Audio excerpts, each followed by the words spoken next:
with this organization. I worked out this morning for exactly a quarter of a century. It's quite scary when we get to my age and you see those anniversaries. Technically, I'm now a pensioner who's been a senior. But Madiba set up this organization in 1999, soon after he stepped down as president. And he inaugurated this building as his personal office in 2002. He used to use the space on a daily basis in those years after the inauguration. The last time he walked out those doors there was in November 2010. For those of us who worked with him in those years, the ghost of Madiba is always with us.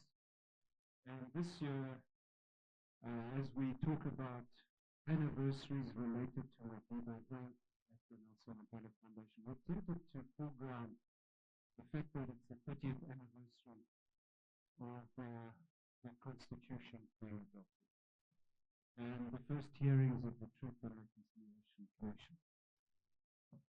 But I want to suggest that as significant in the space of Mandela is the fact that it's the 30th anniversary of Madiba adopting the neoliberal macroeconomic policy for South Africa. And condemning the projects of equity and redistribution to trickle-down pathways. 30 years later, we've learned the hard way that equity and redistribution have to be built from the bottom up through things like equitable access to land.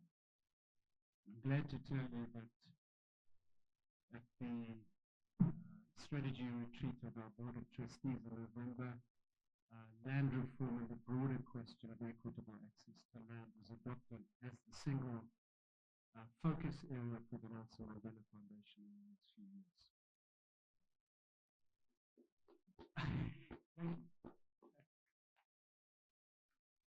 You might not have heard, but 12 months ago we started litigation to try to force our parliament to finally pass that all-encompassing land reform legislation. But we also need equitable access to capital, to places, geographies of employment, to data, the internet, to education systems that actually work, and to basic income support. The Foundation is delighted to be hosting this event today because it's clear to us that support for universal basic income is going to be critical for our country in the next decade or so. South Africa's current grant system has enabled people to stay alive. But people deserve to thrive. We were discussing this the other day here, the fact that we haven't actually budged, and we'll probably hear more from you on this, that terrible statistic of 1 in 4 6-year-olds suffering from malnutrition and being stunted. That hasn't moved significantly in the last decade. Our people deserve to thrive. They deserve the dignity that our Constitution guarantees them. So, on that sober note, but hopeful note, I hope, we're looking forward to seeing the outcomes from this event and the work that Amandla.mobi, and we applaud the work that you and your team do, but also the other partner institutions represented here. I thank you.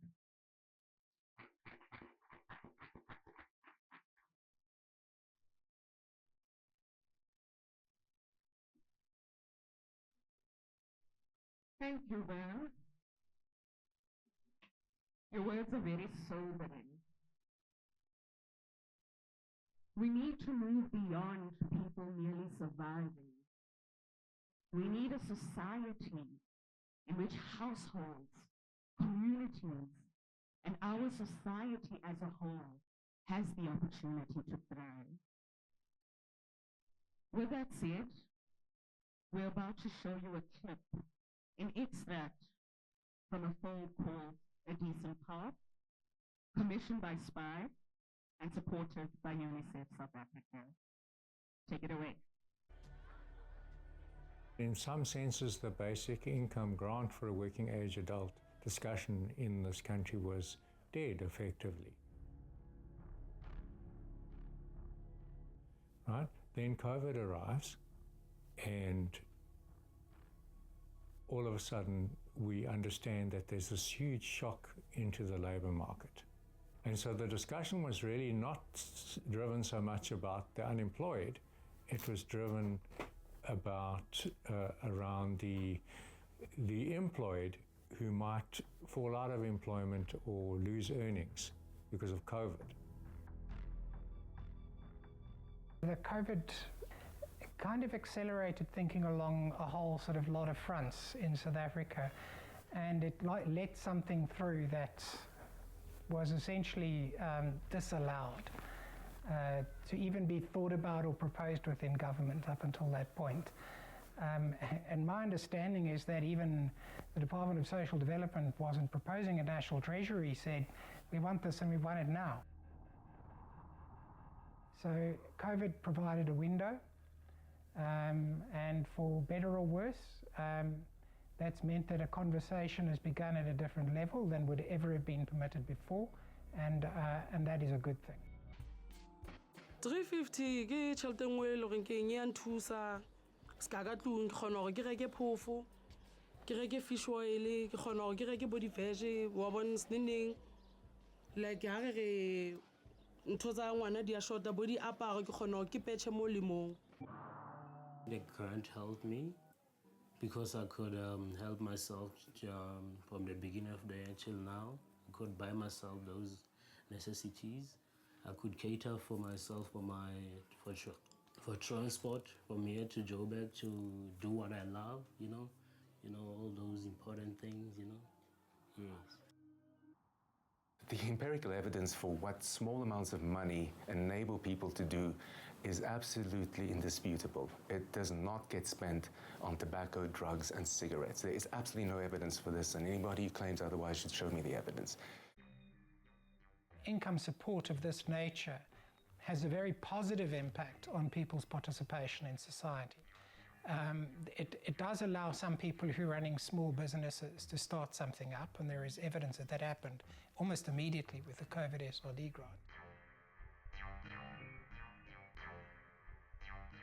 I always tell people that if COVID and the grants never happened, we wouldn't have an ice cream store, honestly, you know, so it's the driver, you see, yeah, 100%.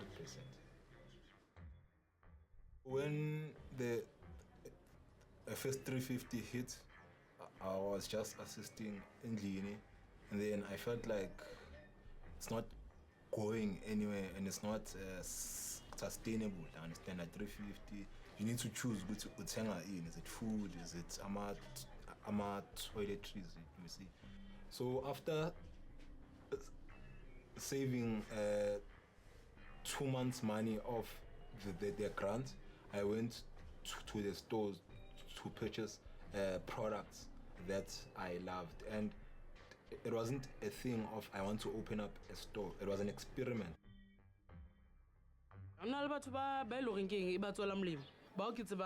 Business which is business at the business a whole, but ukadile abula business e nyana a rekisa di ice le di ice cream.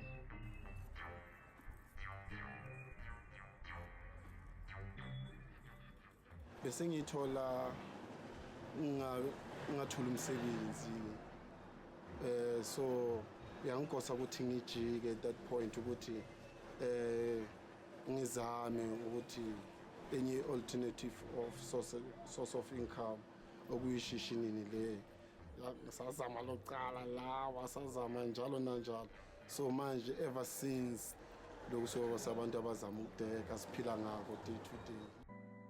We talk about social security as being transformative, enabling people to move into a better circumstance or just to keep there, to keep ticking by. And we've seen this with the 350 grant.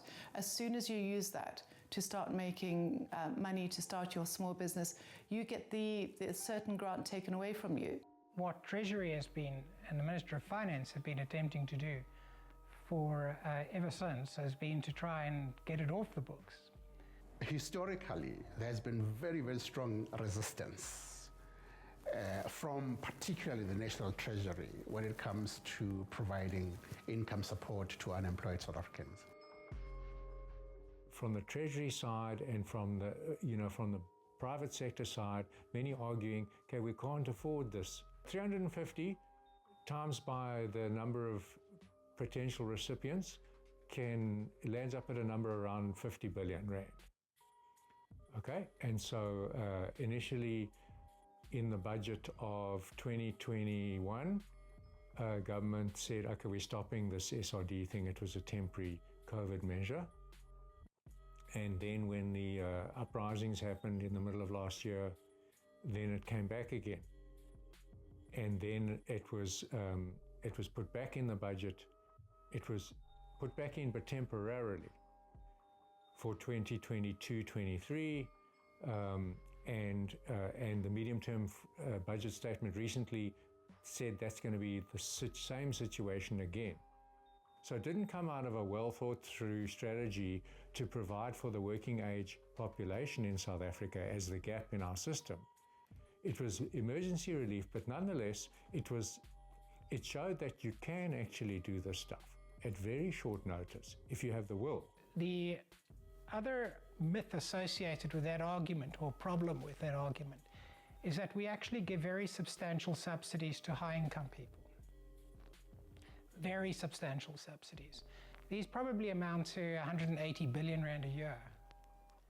And they go to the people who are taxpayers. It's a tax subsidy. So you only benefit because you're a high taxpayer. So if you're a low-income person, a tax subsidy makes no difference to you. So the tax subsidies are enormous in the retirement system.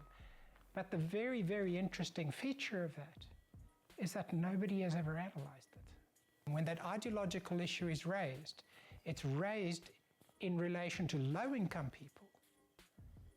When it's a transfer to them, it's a big story. We must basically defend every single part of the proposal.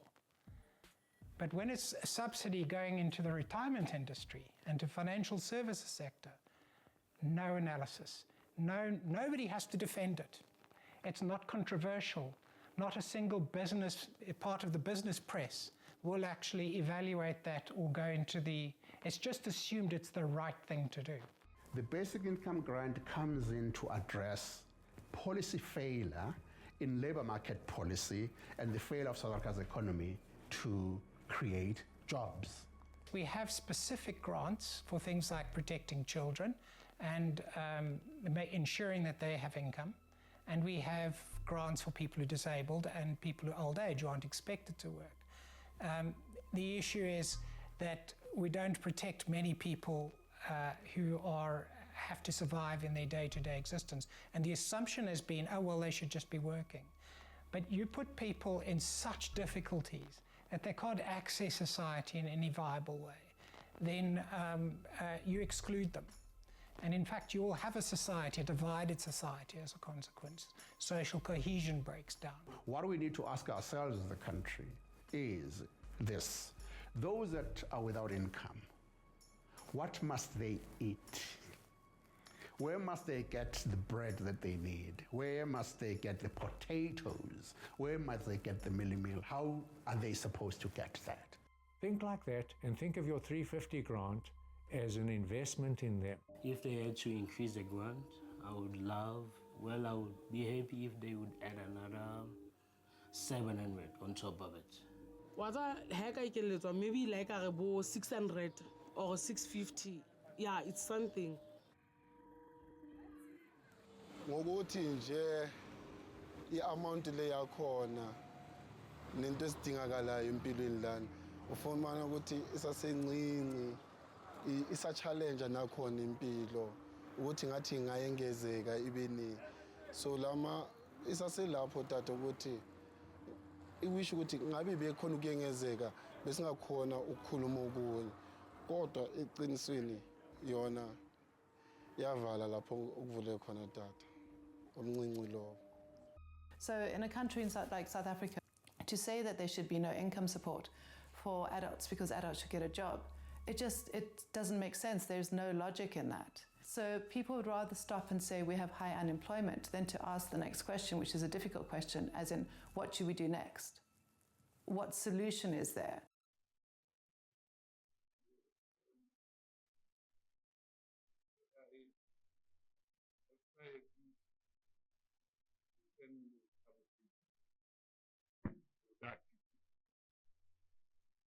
So allow me to take this very forward. A lot of complex and speed. I was privileged to be probably the last person who met my leader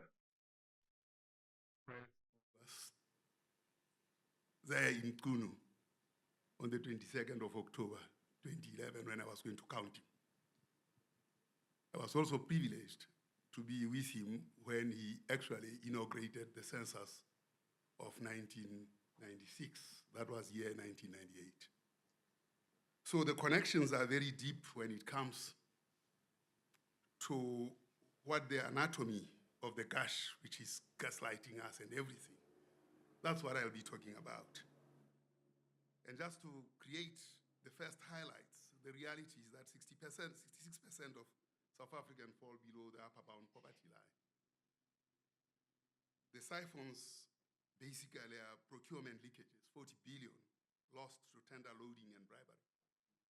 Administrative friction, billions wasted on inefficient means tested grant bureaucracy. And human capital stagnation, which is the zero-sum economy that excludes 95% of the population workforce. I'll be looking at the LISA cluster, which basically looks at whether there are problems. It doesn't say how those problems are, but it says whether there are problems. And the map here, the green shows that there are problems everywhere. And the red shows there are different problems, but there are problems everywhere. The forensic audit, which is the tax, points to the three siphons. One of those is the transport cash, where 30 to 40% is the price of distance from the access to hubs. That's income, 30 to 40% of income is access to hubs. The retail siphon, where 10 to 15% markup in remote areas is extracted from society. The digital gash, which is the high data costs, which excludes 95% of the population. And using the global modern eye, we actually can see the rupture, where there is autocorrelation in terms of space and deprivation. One of these multiple pressures point to a crisis. And these clusters are clusters of crisis. And here I'm using Lehotla Leisure. It's a lot of work I did over Christmas that I'll tell you about. But this is not the environment. But I'm just showing you what that leisure has actually created. And that leisure has been constructed out of my 3,200 columns that I wrote from 2002. September 28th, that was my first column, and I never stopped since. I'm lazy to stop when I start. Now, here is some of the pressures by local authority. And these arise of the broken society. 60% of fathers say they are married against 32% of mothers. And that leads to this broken society, where areas such as this one, City of Cape Town, these are high pressure areas that arise out of divorces. It's high pressure areas. All these are high pressure areas. where cost of living as well as divorce intensity shows in these areas here. That's where it is highest. And then, of course, over there, and then lowest here. That's for the 252 municipalities. So you can plot the degree of anxiety, the degree of schizophrenia of 60% of fathers saying they are married against 32%. Who are these men married to? Is the question. And that construct transmits into the fees must fall and the useless, the missing middle and everything that is nitpicking. When children and students said fees must fall. For everyone, not for a few. This is the problem. That in that broken marriage environment, who are these two parents that can afford the fee when that is broken? So the policy is not talking to the reality. And that's the problem. And therefore it forces the child and the mother to go to that husband who has long been removed by the mother from the mind. And then gender-based violence. Gender-based violence. It will not go away. Our policies are stemming gender-based violence. Our ledger here shows the survival tax. The survival tax that because the water is not there, because the electricity is not there, you have to make do. And these are the areas that pay that leisure tax. They are rural areas, and they pay that survival tax. But even in urban areas, we pay survival tax. Because in addition to the police, you have to have your private security. You have to build a wall. And then you're a rich person in Sandton, you don't want your house to be hidden by the wall. You have to put another floor on top of that wall. So you build 4 stories. And then the wall will be up to the 2nd story so that you can still be visible. And then you hire security. That's the survival tax, because you have created enclaves. So this is distance, this is poverty, etc. All those are the kinds of things. Now, the Moran Eye shows the clusters that are, high, that is, they are high in terms of poverty. They sit side by side with the rich ones. And these are those that are suffering here, like Westland, Nkalanga, and so on. And these are not so much suffering, but these high are where high-low show that high poverty, low entry into the market. So how do you recover the lost ticket? I don't have time to tell you about the lost ticket, but I see that you will not allow me, so I will not tell the story about the lost ticket. So the issue is that austerity is taking us away from the multiplier of 1.78, which the basic income grant will generate and create conditions for life for the 14 million Asians who are the youth. If the nation cannot get the lost ticket, its smallest unit of value, it cannot protect its trillions. That's what we must understand. Now I'm showing you 1996 where we were, 1996, in terms of multidimensional poverty, where intensity, MPI intensity and MPI headcount were both very high. In 2001, I went backwards. In 2001, the MPI had dropped somewhat, both in terms of intensity and in terms of a headcount, the number of people who are below the poverty line. And then by 2001, by 2011, that had actually, 2007 and 2011, this actually had happened that we had a bit of control over intensity as well as headcount. No, I'm moving my fingers on the wrong button. Sorry,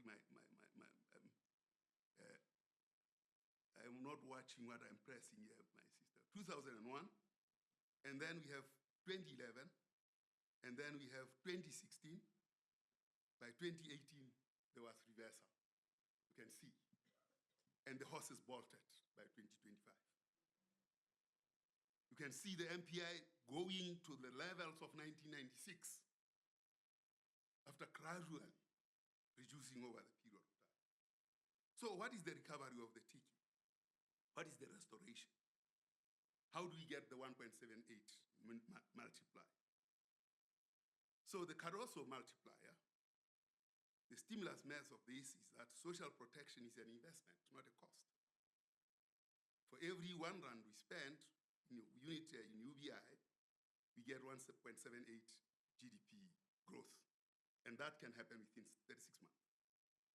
The logic is that direct cash transfers fire up local township and village economies where the marginal propensity to consume is even highest. So what will that do if it was done?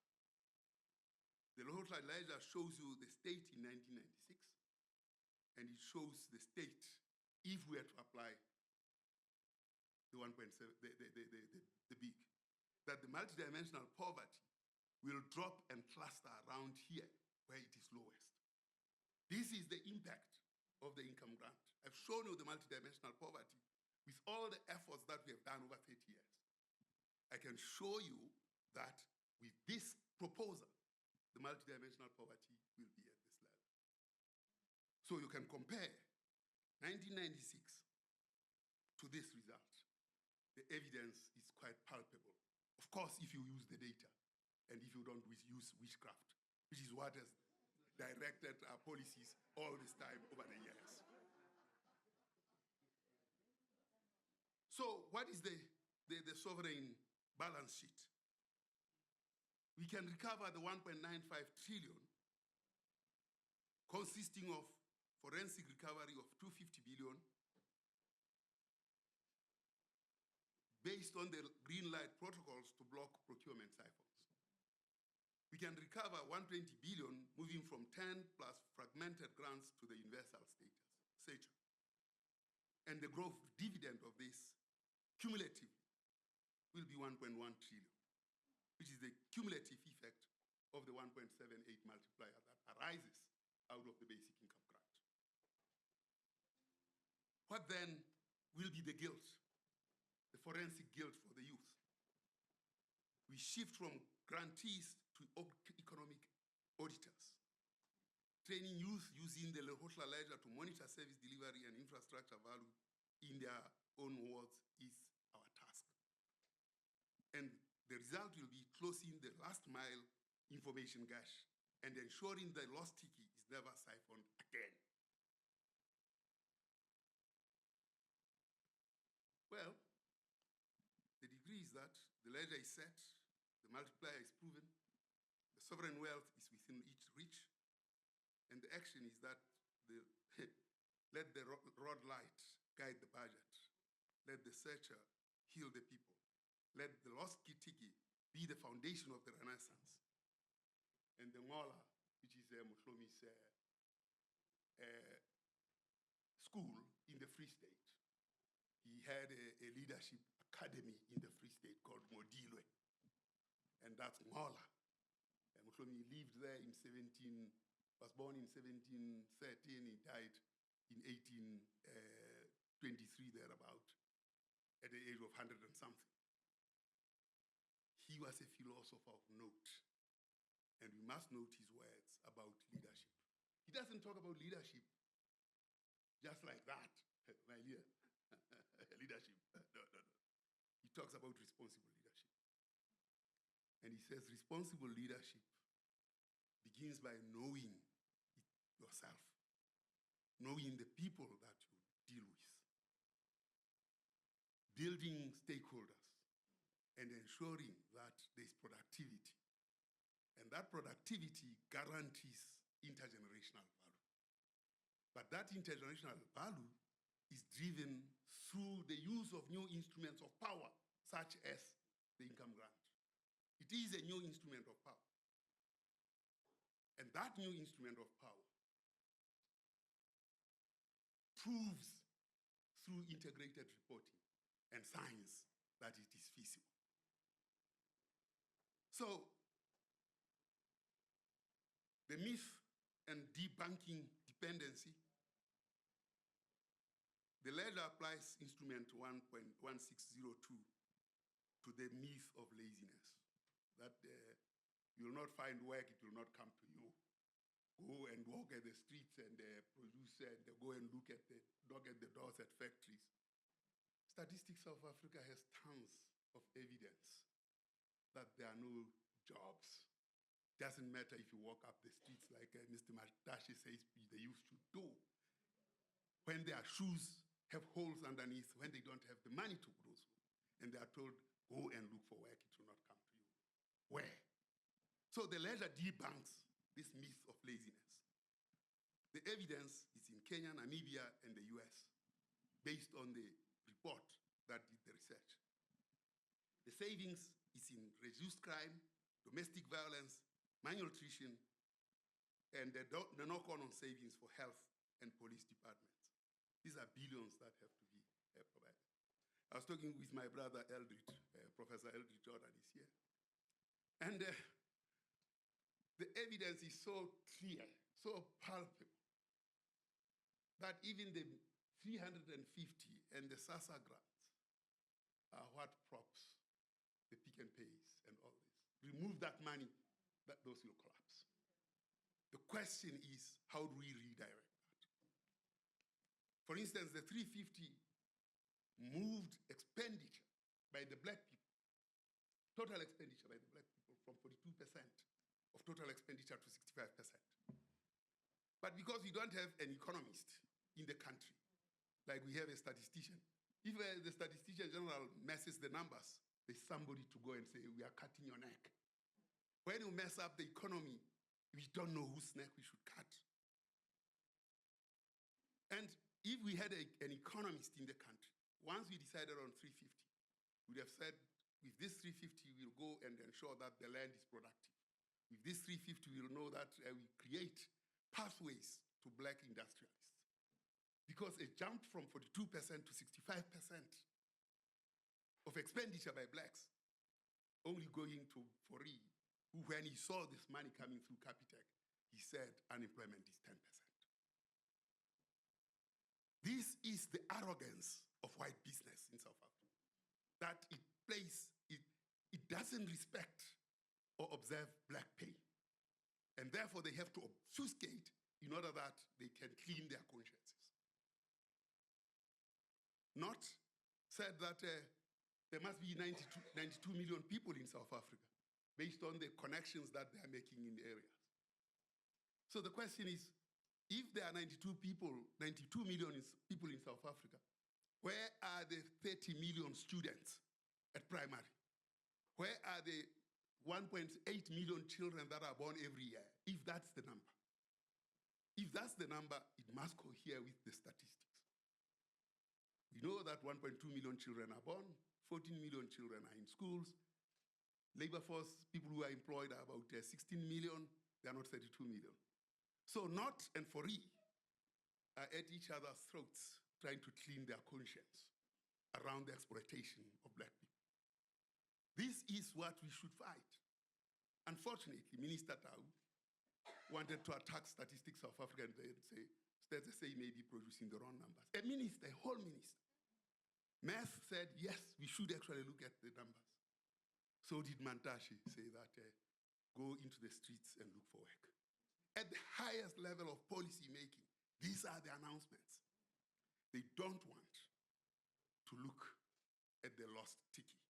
And that's the lost tiki that we need. When I counted people in 1996, it was under the authorship of Madiba. Thank you very much.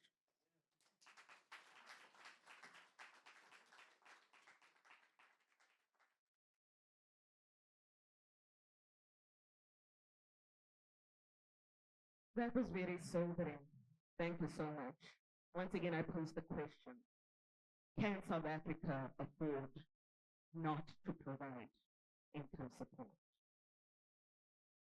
Before I call on the panel, who will be explaining some of the terms that have been used, like the multiplier, social assistance, and social protection, I want to share a little story.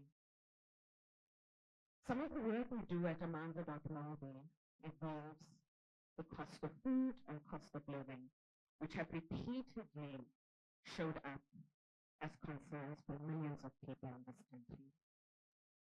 In one of the surveys, a member responded that to be able to afford food, she had to give up riding on a taxi to work. This has meant that she leaves her home earlier in the morning in a country that is as violent as ours. It has exposed her to repeated violence on a daily basis. The survival taxes that were just referred to are not small. In South Africa, survival taxes are life or death matters.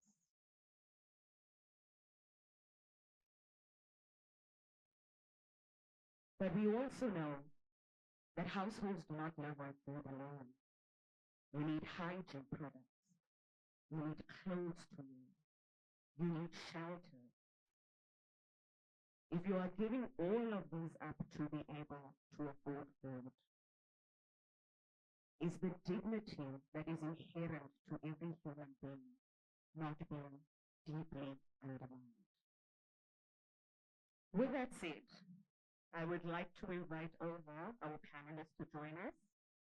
Commissioner Nomahlube from the Human Rights Commission, please step forward.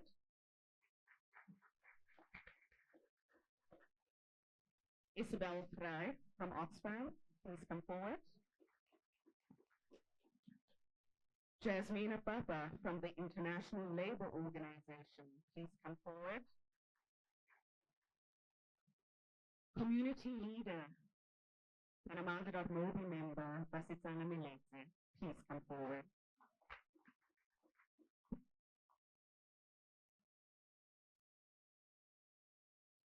Isabel, I would like to start off with you. So just explain to us, what is the difference between social protection, social assistance, and social welfare? Good morning, everybody, and it's lovely to see you all here. And thank you, Dr. Paddy, for that.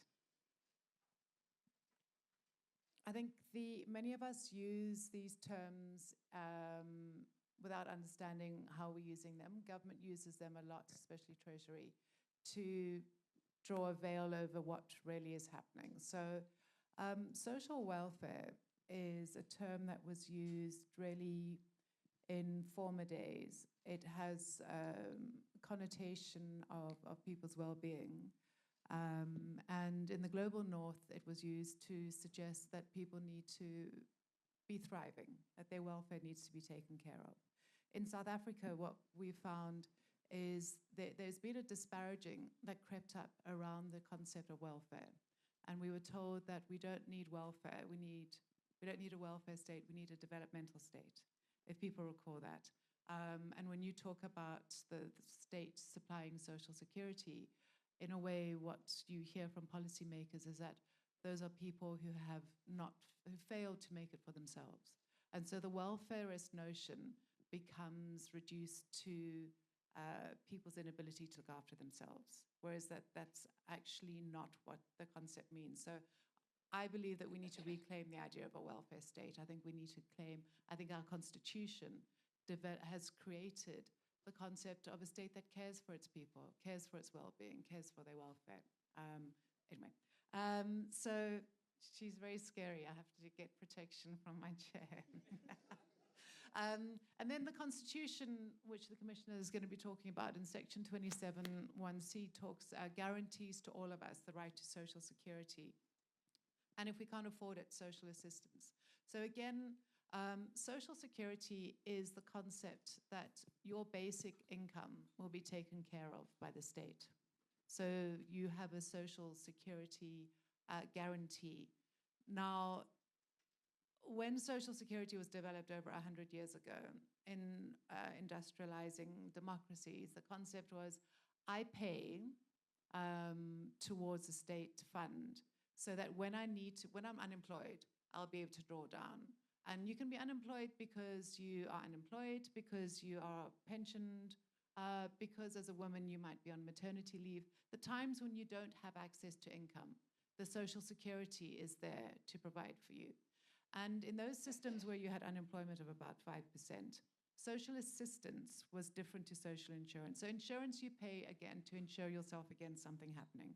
Social assistance was what was given to people who were not able to contribute. And what we see in developing countries is that has been inverted. So in a way, we're moving to a situation where more people need income protection through social assistance than are able to provide for themselves through formal contributions, through paying to social insurance. So I think for me, that's the big question, which is how do we move into a new era of social security where it is not all of us paying to our employer who pays into a fund? Because most of us in South Africa don't have that. Even if we are employed, it's informally, so we don't have that employer contribution. So we need to be looking at how do we extract the kind of contributions, in what way, that can go into paying for insurance, for basic income in a new way. And that's where the idea of a basic income comes, which is it's tax funded from everybody. Those who can pay more are able to do so. We're all able to receive the basic income, and for those who don't need it, for me who's working, it gets tax back.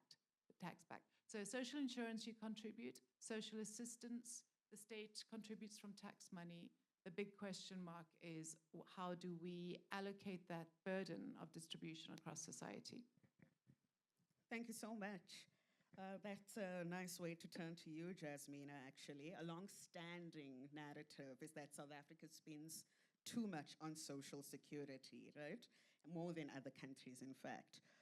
But what does reality tell us? How does South Africa's spending on social security and social assistance compare to developed and developing countries? Well, thank you for the question, and thank you, Isabel, for excellent introduction into actually the fact that all of us, regardless of our age and regardless of our earnings and incomes, will need social protection in one point of our life. And the other point that you made, social protection is a human right. Not only in South African legislation, it is internationally perceived, provisioned for as a human right. And it is kind of daunting that we are in a situation where we have to cost human rights. And we have to cost the right to a human right, which now we are doing to convince politicians, policymakers, that social protection is an investment. And congratulations for the work which shows that South Africa aligns with existing evidence from 42 countries globally that for $1 invested in social protection, GDP increases between $2 and $5 over 2 years. So the business case, if we have to use it for the realization of human rights, really exists. Now, back to South Africa's investment in social protection. It is 5.4% of GDP, excluding health. Comparably, this is on the lower bound of the countries with at the same level of development internationally. And this data is actually available publicly. ILO measures it using national administrative and statistical data. So the data that we have come out of SAT South Africa, from DSD, from DOL, from SARS. And it really shows that the investment in social protection comparably is lower than on the countries at the same level of development. That's one. And the second point that I would like to make when we are talking about investment is the fact that looking at how we invest and where we find fiscal space for social protection. South Africa has shown that it can be done. Yes, it's piecemeal. If you look at SRD grant, it's piecemeal, but it shows that it can be done. Funds can be found if there is a political will. Yeah, thank you. Thank you for that. I really do hope that this narrative will be critically questioned and not repeated unnecessarily so. Commissioner, I want to turn to you right now. What does it mean to say that social security and social assistance are justiciable rights in the Constitution?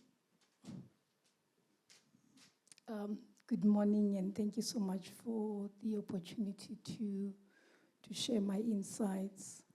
I think maybe the best way to start would be just to talk about, just firstly a little bit about what is it that we do as a commission, and I'll try and be very brief. So we are a Chapter 9 institution, and we do have a threefold mandate, which is protection, promotion, and monitoring. And we do have different focal areas as commissioners. And one of my focal areas then, it is social security. And that's the reason why I suppose I find myself on this panel. Now, having said that, one would still have to go into the Constitution, which governs us as a country, which the right to social security has been enshrined. And that right, whether it is realizable, obviously this is a question that we need to debate. But having heard what Dr. Padi said there, then one says maybe social protection is not really being realized, especially when you consider the figures of the people that are still suffering from poverty. It is also important to mention that as a country, we do have that responsibility, and the Constitutional Court has pronounced on it on numerous occasions. One can immediately think of the case of government of the Republic of South Africa versus Grootboom, where the court held that socioeconomic rights place positive duties on the state. The court rejected policies that look reasonable on paper, but fail people in desperate need. It said plainly that a program that excludes the poorest is not reasonable and therefore not constitutional. So the rights are enshrined, they're definitely in the Constitution, but the realization becomes a problem. I think we have been termed as one of those countries that have got the best constitution. Some are saying it's not the best. I still say it is the best, especially when one looks at the rights that have been tabled in the Bill of Rights. But the problem is just the implementation from where I'm sitting. If we can have, as the previous speaker said, the political will, we just need that buy-in of those that are supposed to implement these laws to make sure that they are realizable and to be paying attention to what is happening on the ground, because reality versus what is happening with regard to the different policies, I mean the 350s and the different amounts that are being paid, it's not reality. It's not something that should be happening. But let me just hasten to mention that, by the way, today it's a data privacy day, and we need to protect the data. But yesterday I had a discussion where we were talking about accrediting South Africa, or credit rating of the country. And the issue is, are we Afrocentric? Are we Eurocentric? And when I heard the former statistician there, he says that the money is there. It moves Pick and Pay, it moves ShopRite. But where is that data located? Where is that data located? Who has that data? Are we ensuring that data is indeed out there to ensure that as a country we're not struggling? The people on the ground can realize the human dignity that is enshrined in Section 10.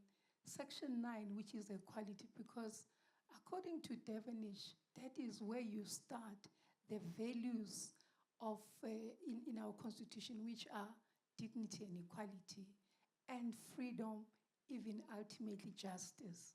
So once you are suffering from hunger, where is the freedom there? You can't say that you are free.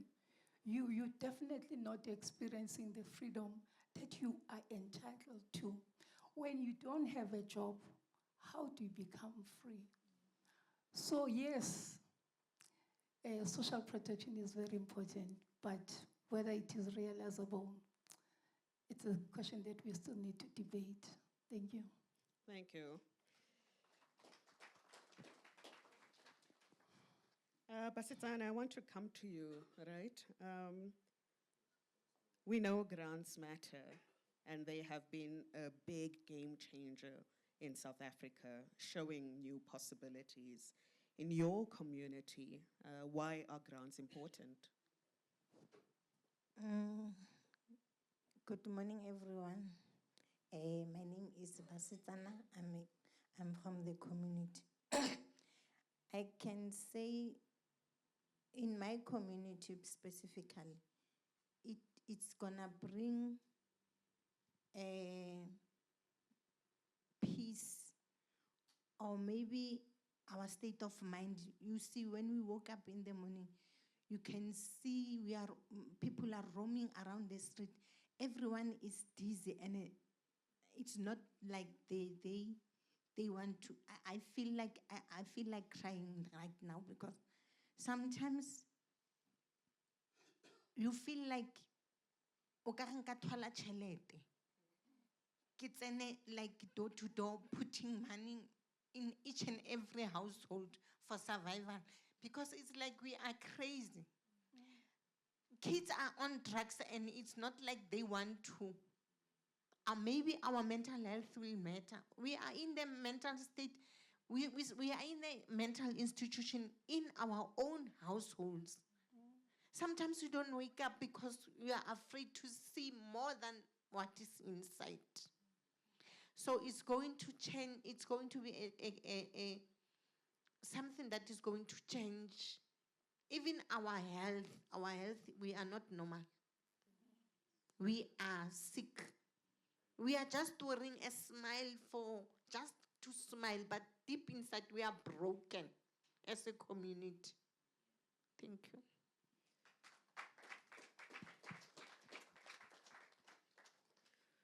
So I live just east of the CBD in Johannesburg. We have quite a few soup kitchens that operate that side. They used to operate on a daily basis, but since 2020, what we are consistently seeing is that the demand is so high, they are unable to operate daily anymore. Some have shrunk to once a week, some to twice a week. They just cannot keep up with the demand. This is the South African reality. Surely, this is not freedom. With that said, Isabel, what are the main gaps in South African social security, and why does it matter?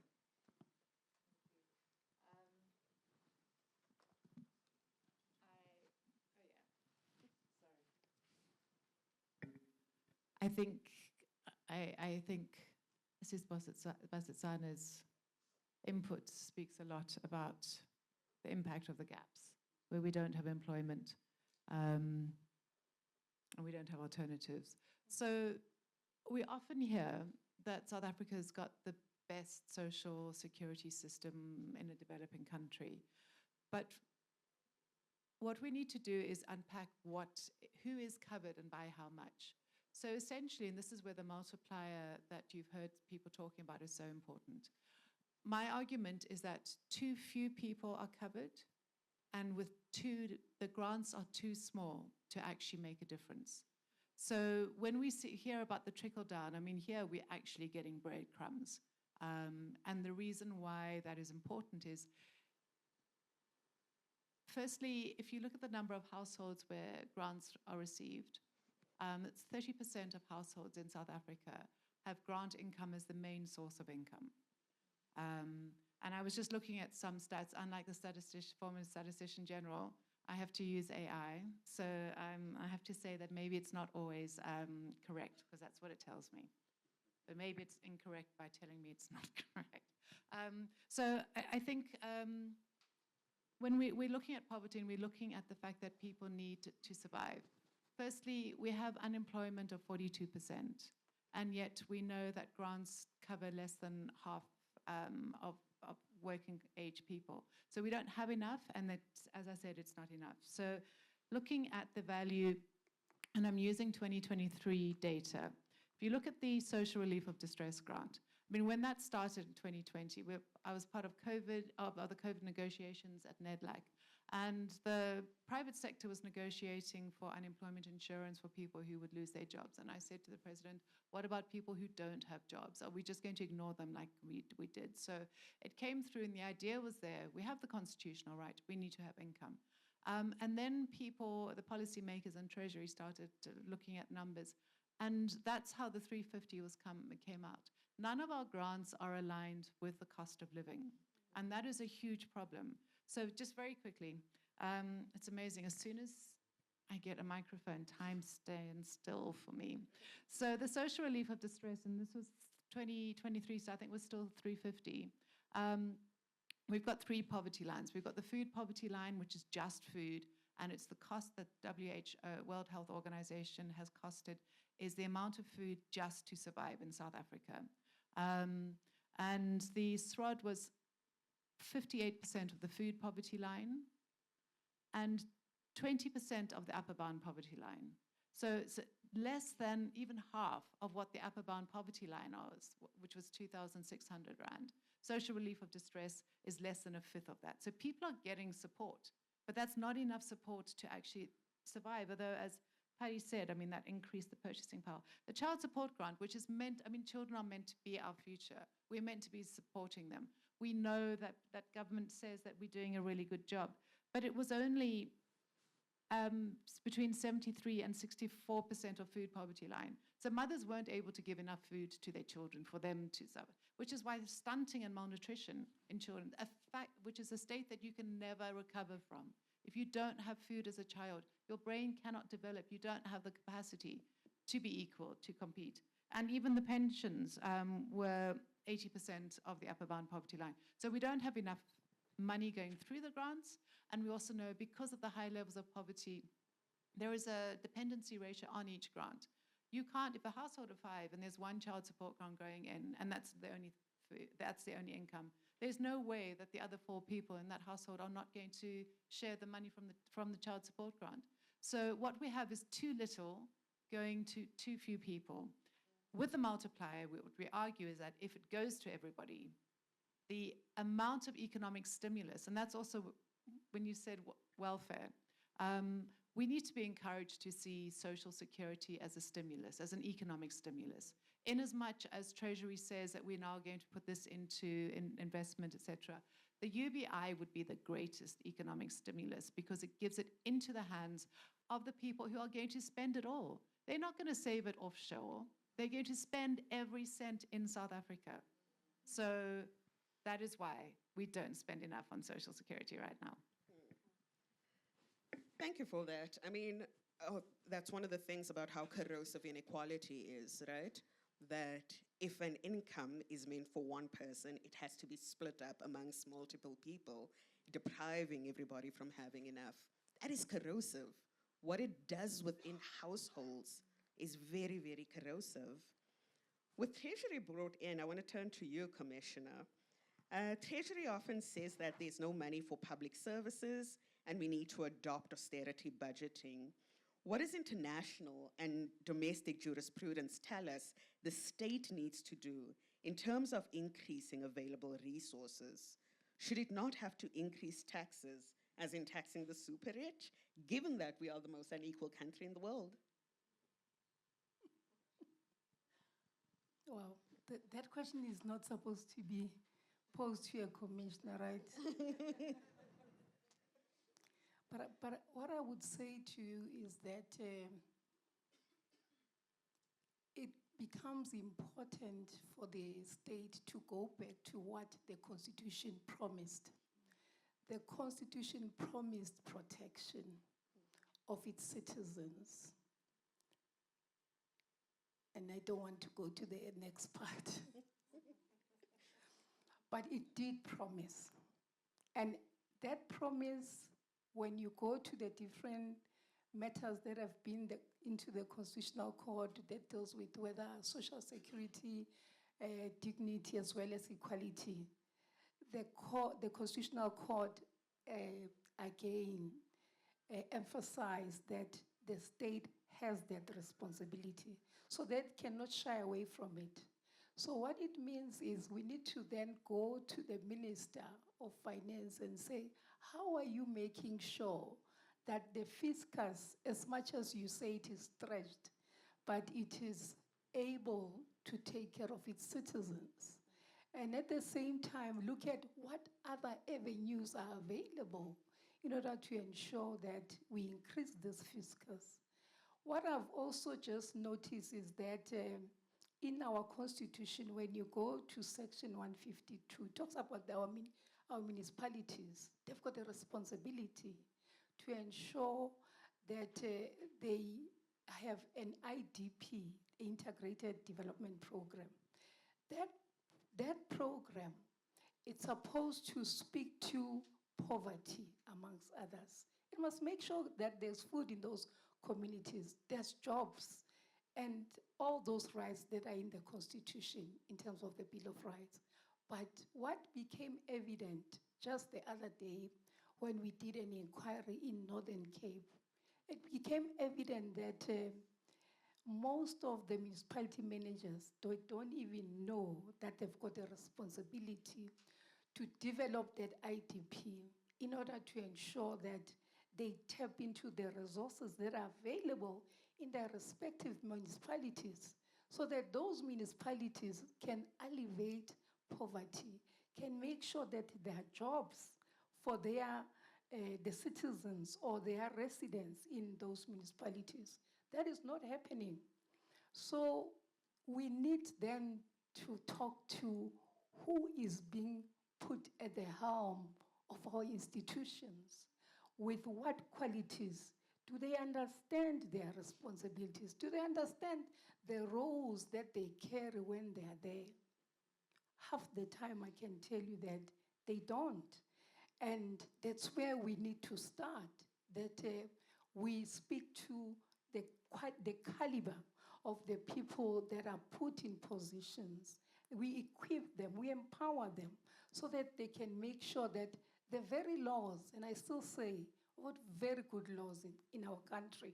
As I said to you, it empowers them to ensure that they use this IDP to go into the different service providers in their communities, those mining companies in their communities, and make sure that they give jobs, but they also create jobs. And then they build facilities. We shouldn't be having mines that are merely taking money outside the municipality. There are no hospitals. There are no schools. There are no recreational centers. And that is why we'll have our children playing with things that they're not supposed to be playing with. If our children could be directed towards sports and so forth, then they could be kept busy. But at the moment, our children, they come back from school, they've got nothing to do. And then we've got teenage pregnancy on the rise. And then we've got drugs that are also being used for recreational purposes. It can all be circumvented, provided we use what we already have. Thank you. So I was very deliberate about that question about the public services. I'm not sure how many of you remember. Shortly after the 350 SRD grant was put in place, there was a news clip that was shown. A young man had started a business selling ice cream. It was widely praised. Shortly thereafter, we had an intense time of load shedding. How was that business meant to survive? These are complementary, the services that go with the social assistance. They are not competing. And in many instances, they are posited as if they are in competition to each other, when we know for a fact that they complement and complete each other. Jasmina, I want to come to you. So the debate about why we need a decent universal basic income is not new in South Africa. Of course, others say we can't have it because we'll never be able to afford it. What does the ILO suggest to countries in a situation like this? $1 million question, but I'll try to give some pointers. And if you allow me, Commissioner, I might try to give some hints to the question about financing and taxation. First of all, the idea of the social protection floor and links with universal basic income is that they complement each other, or actually that universal basic income is a foundational aspect of the social protection floors. And we need to remember that South Africa subscribes to social protection floors. And there are ongoing discussions to define national social protection floor. A national social protection floor consists of basic income across the life cycle for unemployed and those who are not able to earn sufficient incomes. And why basic income? To ensure life in dignity, which leads us to the amount of the grant, right? And that the basic income should enable access to services, health, nutrition, education, and access to labor markets. So when we look at this conceptually, this foundation, it actually means investing in economy, but it also means that economy has to be linked with the design of the social protection.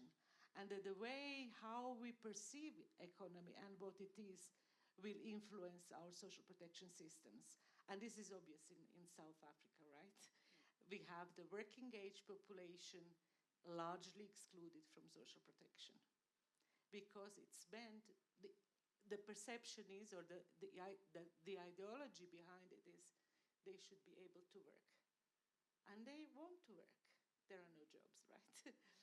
So looking back how this interacts with economy, we need to also look into the fiscal policy and how we can ensure financing. Countries worldwide do invest. And the countries that invest most have most of the returns coming out from social protection. They also have stronger economies, and they also have stronger social cohesion within the society and least inequalities. And I'm not going to talk about Nordic countries, Scandinavian countries. They had long history of investment in social protection and state building, trust building, and social contract between people and the government. But they also started somewhere, right? They were also having similar discussions as we are having now here. So one can get there progressively. And certainly progressive taxation is one among key elements when we are talking about social protection financing. And the second one, which I think we really need to think about, is trust in how finance is managed. Thank you. Thank you. Basetsana,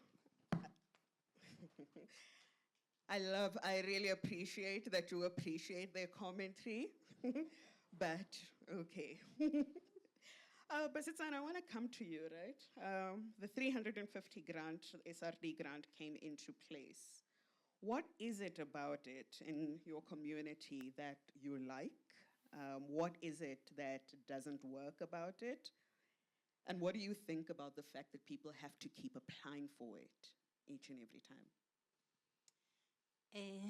When it started, I was so excited because for me, even myself, I have 4 children. These 3, they finished school, but they are unemployed. So for the first time, before it bounces and it's in, it's out, I was so excited because the burden on my shoulder was a little bit lesser. And I can feel that now we are functioning as a family, as a household. But along the way, when you check your status, it's pending, it's not there, and then now it's going back. It takes us back to ish. Now we have this anxiety of always we will all by looking at the phone to say again every time again. So sometimes you feel like these kids, maybe they are lying, maybe it's in. So until you see for yourself, even mine, it's not in, it's bouncing, it's 3 months, what. But at least for the first time, it was exciting. But now it's a depression. We always say half a loaf is better than nothing, but now it's too sly, thin to sly. Thank you. Thank you. And between when it started and now, I mean, the cost of living has greatly increased, right? One place one sees it the most, a loaf of bread, the cost of a loaf of bread, for example. And this is particularly felt in households where there are children to be fed, where lunch boxes need to be made, and so on. Jasmine, I want to come back to you, right? Can we think about contributory social insurance differently to decently cover informal and atypical and vulnerable workers? As a starting point, UBI and social insurance can complement each other, right? So they're not 2 different routes. And when we are talking about social insurance, there are examples on the continent, elsewhere outside of Africa, where social insurance institutions have started adapting their own approach to the way that they perceive how the mechanism works, right? The world of work is changing. Majority of people have volatile incomes and low incomes.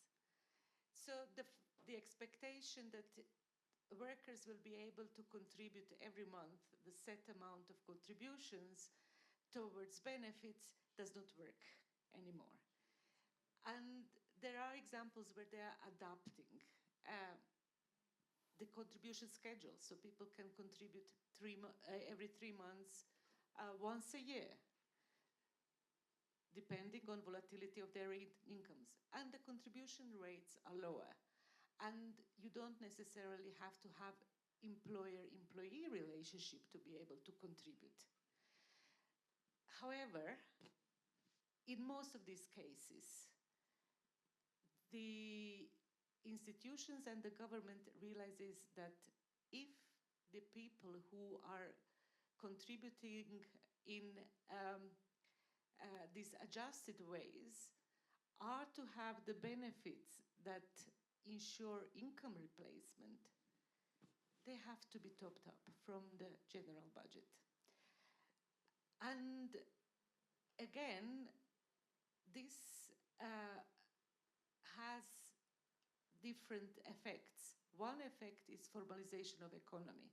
And we would like to see economies formalized because that means more revenues in general budget. So there is an offset, right? You invest, but then you can get more into the general budget through taxes paid. And my example, recently I was talking with colleagues from Uruguay who were sharing their experiences with our colleagues in Zimbabwe. And they were telling them, politicians and policymakers, based on national dialogue, agreed to top up social insurance benefits based on contributions that informal or gig workers were making. With that in mind, we want them to be part of the society on an equal basis like anybody who's employed full-time and has, how shall I say, decent earnings or higher earnings. And this enabled participation. So this leads us back again. It's a conscious decision where we want to invest and how we want to create economies and societies to complement each other and to work together. With social protection being seen as an incentive towards formalization, towards increased productivity, and towards increased economic revenues, rather than only being seen as a mechanism that contributes to mitigate for market failures. Thanks for that. I mean, in South Africa, just to be clear, we are seeing workers become more precarious, right? Formal employment is unavailable. We've seen an increase in Uber drivers, sweep south workers, and. We can name quite a few. With that said, Isabel, Pali mentioned the multiplier effect, which you can all read about in the report that you got.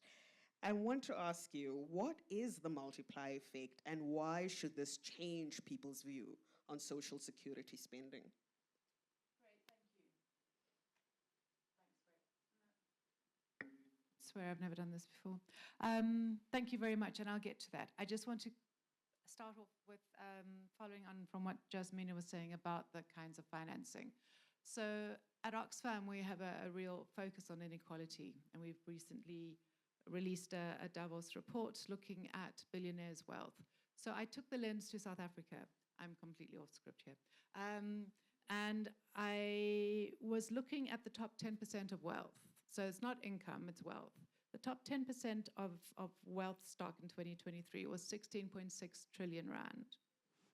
Now, if we took a 2% tax on that, what we would come up with, so 2% of 16.6 trillion, and of course there are other calculations to be done, but this is indicative, would come up with 332 billion per year, which in 2023 could have funded basic income and could have put that wealth into the economy to turn around. And that brings me to what the multiplier is. The multiplier says that if I get 1 rand and I spend it, it's going to generate more economic activity. Because if I use it, for instance, to take a taxi, then I'm paying money that goes towards the cost of fuel, which is paying for the fuel input from the state. It's also going towards paying for the salary of the taxi driver and the wealth of the taxi owner. So in every way that you use money, unless you do what the person who wasn't very clever in the Bible did and buried it, every time you use it, it circulates and it creates more wealth in every form. So there is a multiplier that comes just from the act of spending your money. And the reason why we have a higher multiplier on money spent by poorer people, and it really is an important concept, is that richer people are told, save your money, put 40% into your pension, put 30% into your child's education. I wish I had, but no. Whereas there's a propensity to spend, and there's a sort of really high propensity to spend. If the only thing that you have in your hand is 10 rand, you are going to spend that 10 rand. So it is all returned into the economy. It doesn't dilute to Dubai. Actually, a SASA card was once traced to China. That is an incredible thing, and maybe we can hear about the technology about it. But it is an intense spend in the economy, and that's where the multiplier comes in. So you get a return on the investment, if you want to use the business case thing, as well as, of course, meeting the state's constitutional obligations, which we need to talk about because we need to bring a case. Commissioner, every time the budget speech is about to happen, and there's discussion about the fiscus, we often hear words like affordability being thrown around. Can we afford it? Should this happen, right? But very rarely from Treasury does one hear about dignity and people's access to sufficient, nutritious food, people's well-being.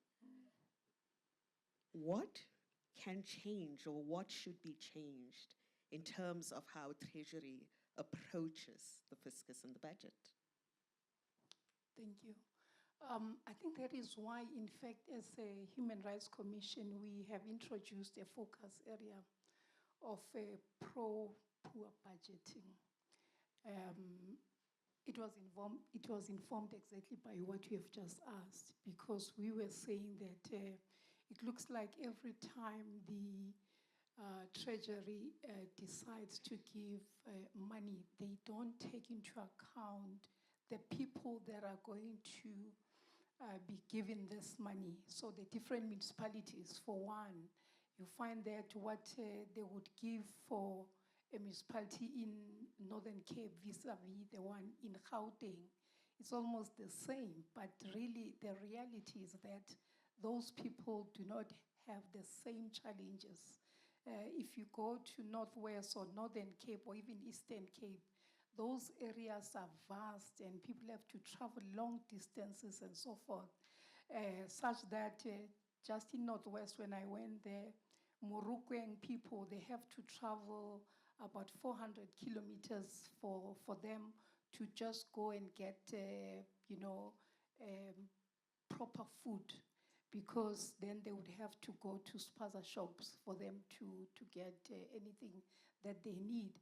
And this is the money that they would have received from social grant. When they go back home, they are like left with nothing, because they would have spent 300 rand just for traveling. So you can imagine then how much goes into food. So we then said, when we came up with this, and the commissioner that's responsible for this focal area is Commissioner Makwasha, we then said that in that focal area, what she needs to do is to approach the portfolio committees in order to discuss with them, especially this issue, and say, but Treasury, you are failing us insofar as how your budget is allocated. It does not speak to the reality that we are faced with. So we have been doing it. We did that since we came into the commission in 2024 with Commissioner Makwasha. It was done before the portfolio committee. I'm sure she's planning in 2024, 2025. I'm sure she's planning to do another one. But it is to change that narrative, to change the mindset so that it speaks to the numbers, it speaks to the situation that is existing. But truth be told, it is not. And you are right to say that dignity is definitely not being taken into account. And those are the values that, the Constitution says should be taken into account. So dignity becomes important, because really, how do you say, when I only get 350 and then I spend it on transport to go and get it, I come back with 50 rand, what am I going to do with 50 rand? Clearly then, poverty becomes a reality for that person, and really freedom is a no-no. It will never be realized, not in that instance. And equality is, I'm sure, it's far from it. You can't even think about equality where that is concerned. I think you find yourself saying that, and I think that is the conversation people are saying, is that human rights, what human rights? What are you talking about? We have yet to experience what the so-called human rights you're talking about. And that's the reality of a lot of our communities in the country. Thank you. Jasmina, income support is a gendered issue, right? Can you just talk to us about the gendered aspects of it? I can mention a couple of things, but I really have an urge to comment on discussions with treasuries, with ministries of finance. Just on an anecdotal basis, in one of the countries where I worked before, we were talking with the Ministry of Finance and the pension fund, and the policy orientation was to introduce budget-funded pensions, social assistance pensions, the pension that South Africa, for example, has. Treasury and the pension fund were stunned. They were looking at us and they were saying, but how can we do that? You know, isn't it, you know, what your revenues you get, that's what you spend. You cannot, how can, you know? and then it ensued a really long-term collaboration and discussion, and how shall I say, capacity building or education of the ministries of finance, treasuries, of what it means to budget for social protection. What is in there for them? And that meant that we, coming from social protection, had to learn the language and thinking of the ministries of finance. We had to get a little bit into their heads. So maybe that's also something that could be tried. And then the second point is a couple of us who do some traveling for work, and I think we are privileged to be able to do that, have agreed to, when we come to a country, to take amount of money that is either social assistance or social pension. Consumption patterns are completely different. And taking aside, you know, the issue of housing, because when you come somewhere you don't have your own house, but just to try and see how far can this amount take us. And I think this is such a lesson, because you see where you can live on the social assistance for 2 days or for a week.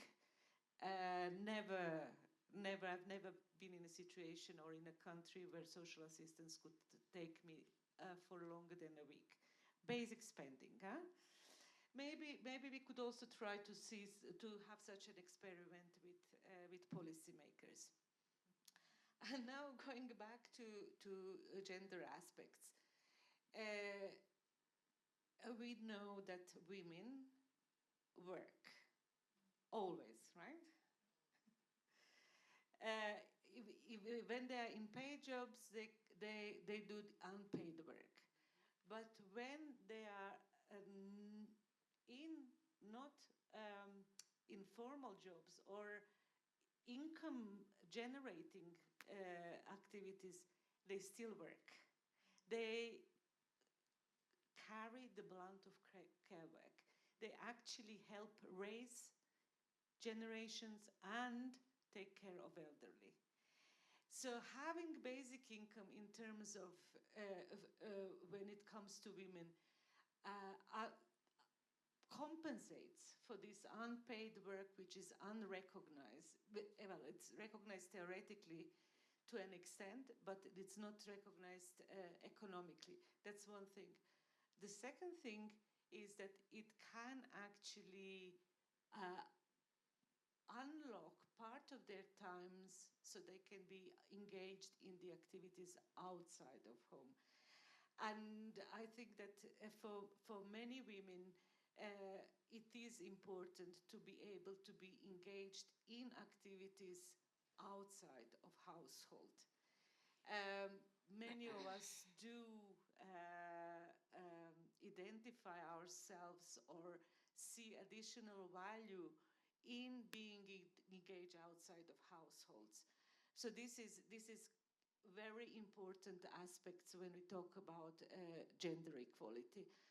And it also importantly helps in relations to between men and women, and it puts women at the equal or more equal footing with men in terms of economies and economic empowerment.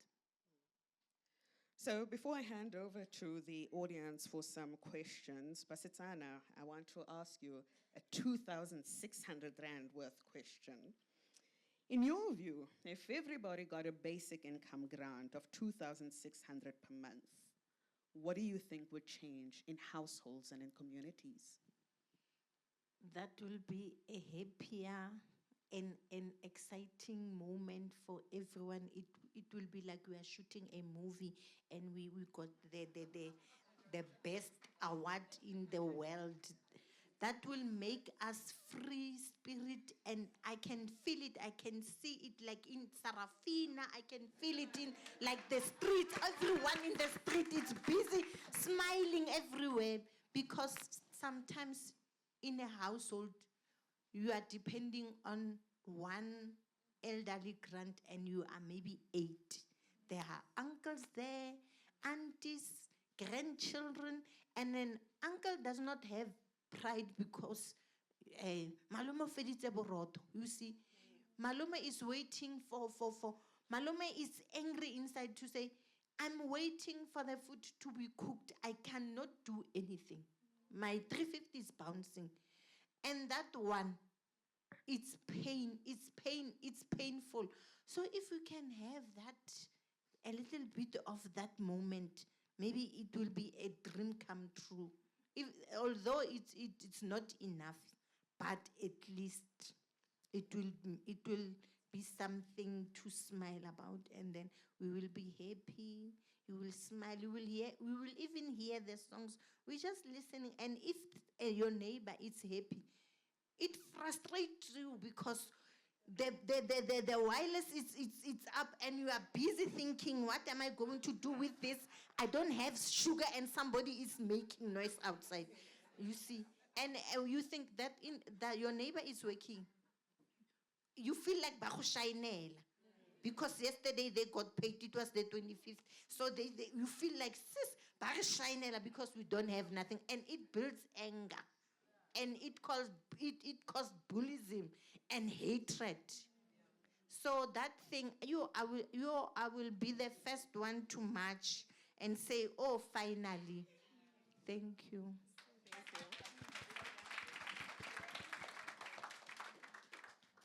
So as we open up for questions or comments from the audience, I just want to share a little anecdote. I live close to a small center that serves various working class communities in the east of Johannesburg.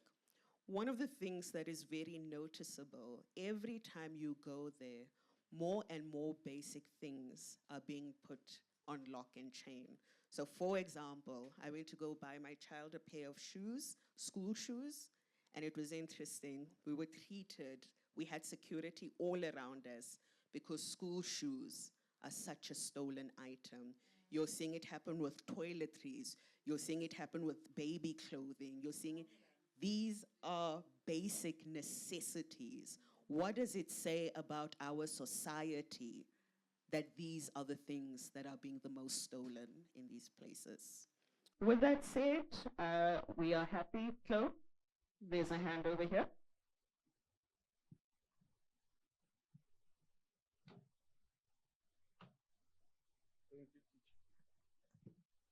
Members of the Portfolio Committee, Honorable Speaker. Isn't it, that's how they introduce themselves? I was just breaking the ice. But since they must stop it, I feel you, shame, man. They must stop it. Yeah, what you're going through, it's in it. I can see shame, the frustration. My question goes to you, Prof. By the way, Prof, Pakstow is my uncle. I just texted him about the remark that you gave. He's not a bit happy with what you said. I'm just pulling your hand, Prof. My name is Lesekho Tau from Inline Hub. Our work is centered around psychosocial education in secondary education and TVET colleges. Prof, I agree with you. The economic business case that you gave, it gives a thumbs up to the UBI, given the bucket of corruption that you also presented there. I think today you've changed my perspective. It is possible for the Republic to fund it. However, the work that I do has a couple of pain points, Prof, and I'm a bit worried. The pain points are on expenditure. Gambling, the stats that was presented by Capitec. Alcohol, the stats were shocking on how much we spend on alcohol. Entertainment and illicit substance. My worry thereof, Prof, if we allow this UBI, which is a terrific approach, of course, isn't it going to give an obvious social possibility for these pain points to be amplified in society, given that already in society they are receiving these grants and the expenditure is mainly on these pain points? Given this amount that is ballooned, isn't it going to amplify? My question, Prof, is there a methodology, a guiding methodology that you have worked on perhaps, that can assist us on the ground as civil society organizations working in these pain points, so that our people are not found empowering the very businesses that are actually capturing these grants based on the pain points? Look at how gambling is being themed. It's themed as entertainment. It can't be entertainment because of the psychosocial issues that are presented in the township. Prof, is there a guiding methodology if this income grant was to be presented so that these issues are not amplified based on the amounts that will be received? Thank you, teacher.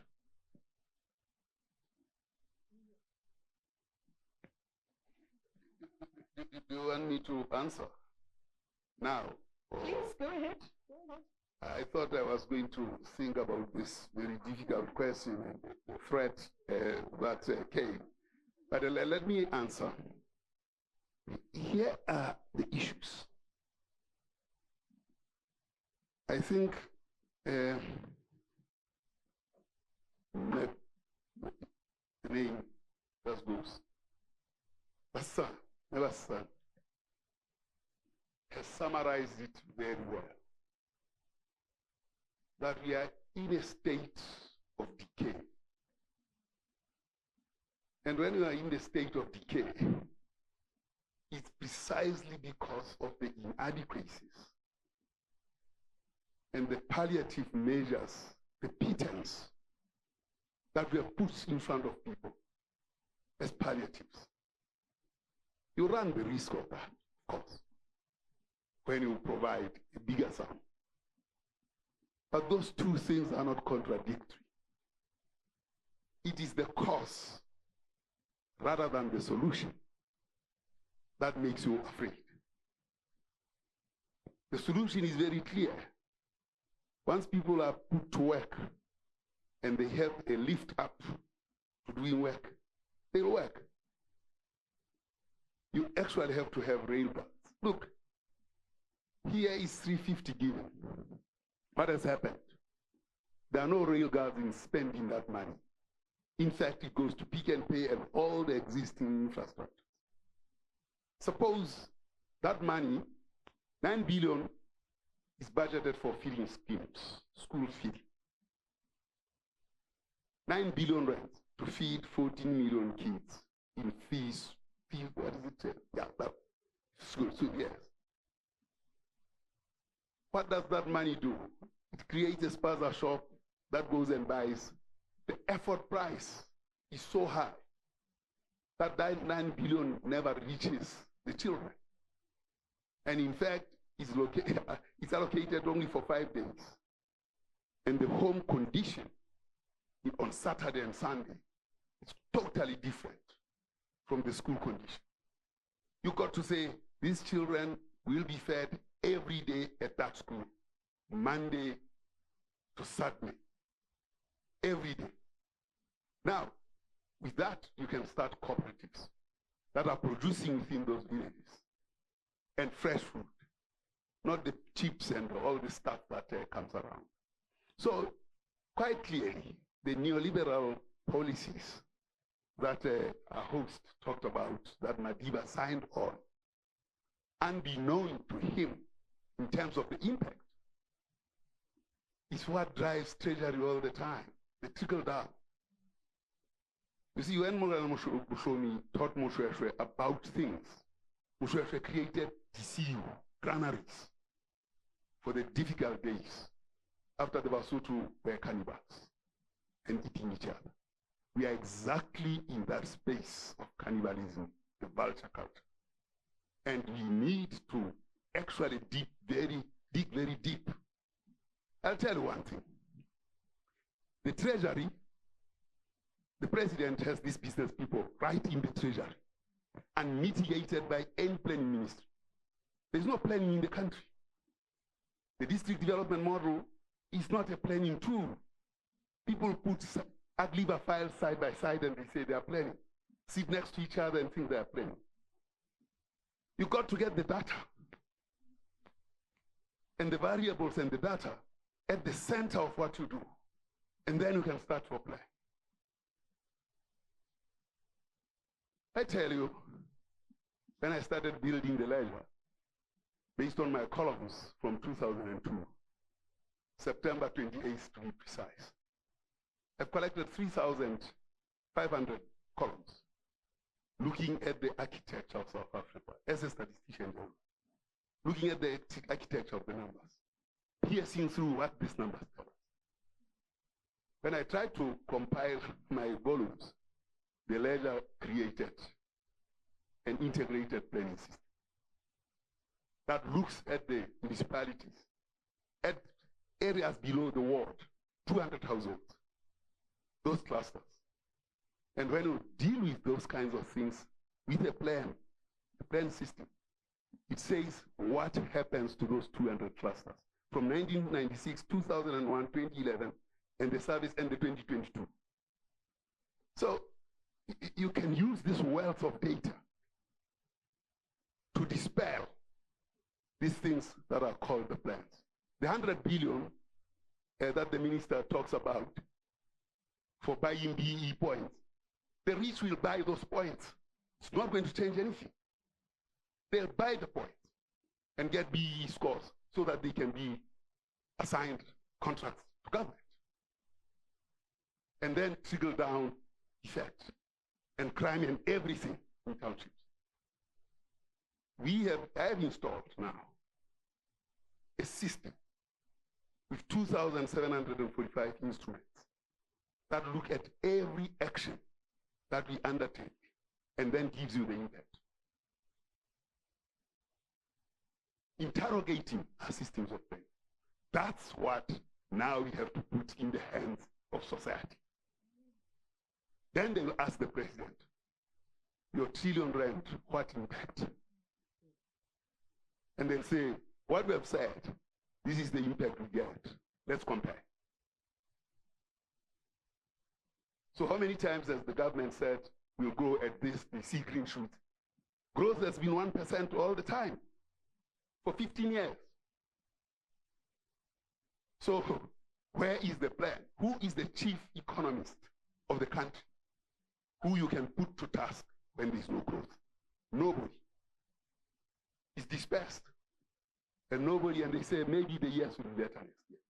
There's nothing that will be better in this country for as long as we don't have new instruments of power that Mushomi talks about. My apologies for being that long, but this UBIG shows conclusively that it is one of the new instruments of power. One of the things that we are doing, I was looking at Mokhalakwe, and I was also looking at Alfrenzo municipality and say, well, if we put these new instruments of power in these municipalities, then we'll have the audacity and the confidence to face a mining house that if you don't do the following, we get a surcharge on everything ounce that you unearth here as a surcharge for unemployment. And that ledger comes and it's direct. And it is prosecutable because it talks to the Constitution. So if you don't have instruments of power to realize the Constitution, these guys will do whatever they want to do. Obfuscate, maneuver, buy and do all kinds of things. Now we have the instruments that make it very, very transparent for the poor society to make claims on the lost ticket. Got the lost ticket now. Instruments that there are 2,745 instruments I have here that make it transparent to enter a national dialogue. Yeah, thanks. Thank you. Do we have a couple more? No problem. I see a couple. We'll start with Bongani and then make its way up.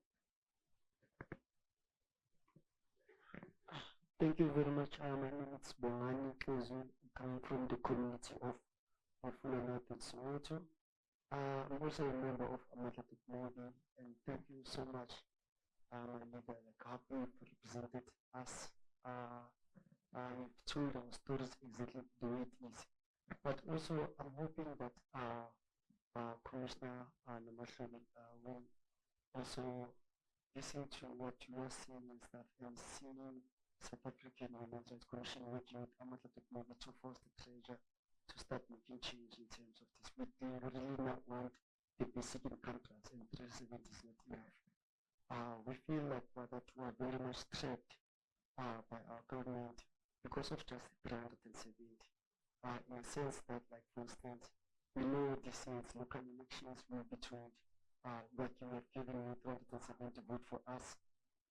We are getting 370, but we are forced not to look for jobs, because when we have 370, when we look for another job, if 500 gets to in our accounts, then the 370 gets cut.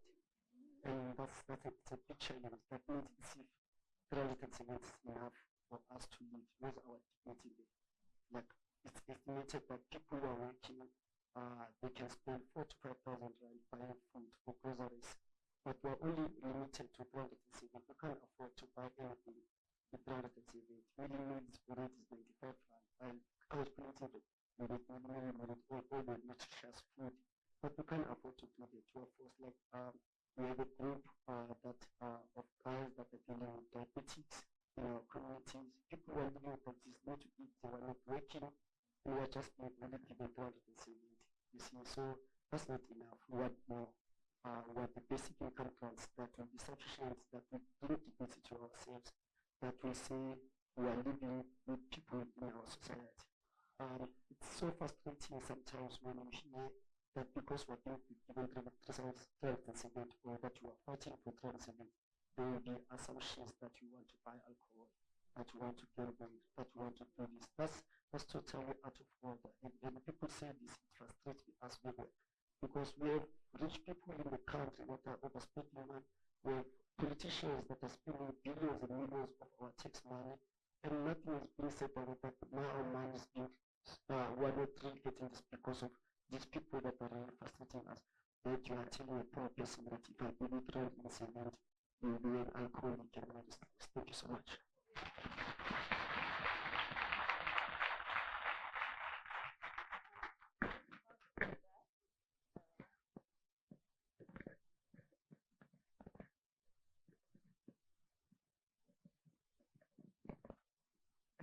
Hi everyone.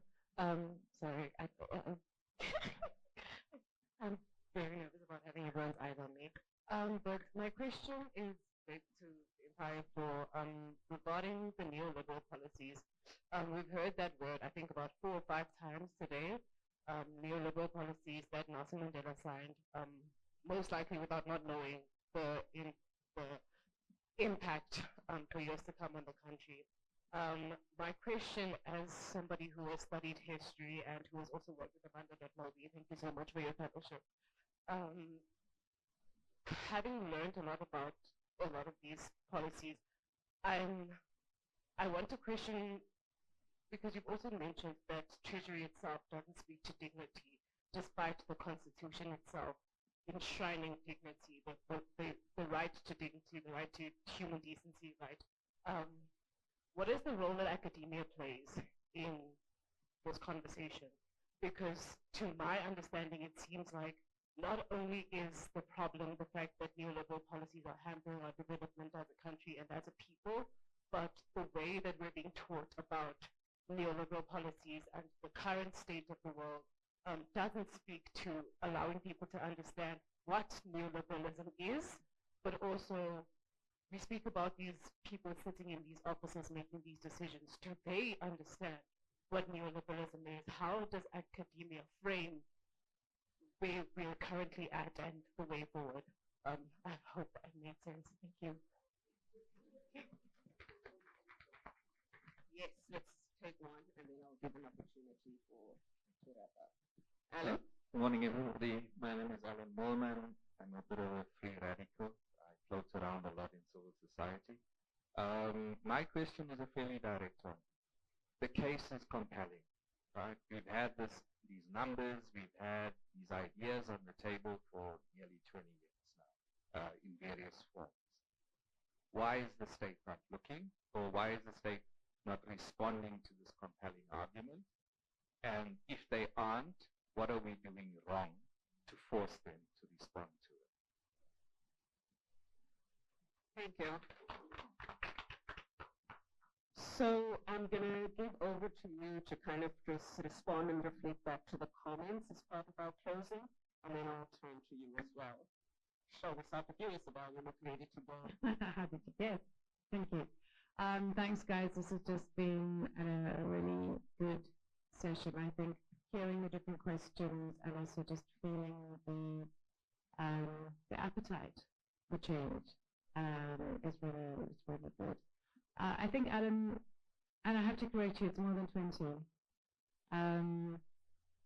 The first basic income grant campaign was 2002. My child says I'm not very good at my job because we don't have the UBI yet. But I think it is a point about path dependency. So people in government, people who make the decisions, the question of technical advice, knowing that it can be done. There is a huge pressure from the private sector, right monopoly capital, that says that we can't possibly do this. And I think a generous interpretation is there are many people who believe them. They haven't got the skills to do other analysis. It also comes to the question about what is taught in universities. So the neoliberal idea of economics, and there is no alternative. I mean, that crept in, you guys are young, only in the 1980s and sort of late 70s, 80s, 90s, the idea of that this is the only way forward. And anything that challenges that is seen as left field, wacko, just to be ignored and laughed at. And I think that where younger people have a role to play in academic institutions is to challenge that, is to look at alternatives and to challenge the lecturer in terms of saying that that's not correct. But I'll leave that to Doctor as well. So it's political will. How do you challenge political will? So I think, and as part of that, the idea of the basic income grant was really captured by middle-class NGOs. People who have food, people who have a pension, and people who can go home at 5, and it's no longer the issue. And what Amandla.mobi has been doing, which is just incredible, is to say we frame the idea, but the idea is held by the members, by Bongani, by Basitsana, and other people. And when that happens, and when you are the ones that take the message forward across the whole of society, and you turn that around and say, there is no alternative but this, then that's when change will happen. Shall we go on to you, Commissioner? Let's respond to.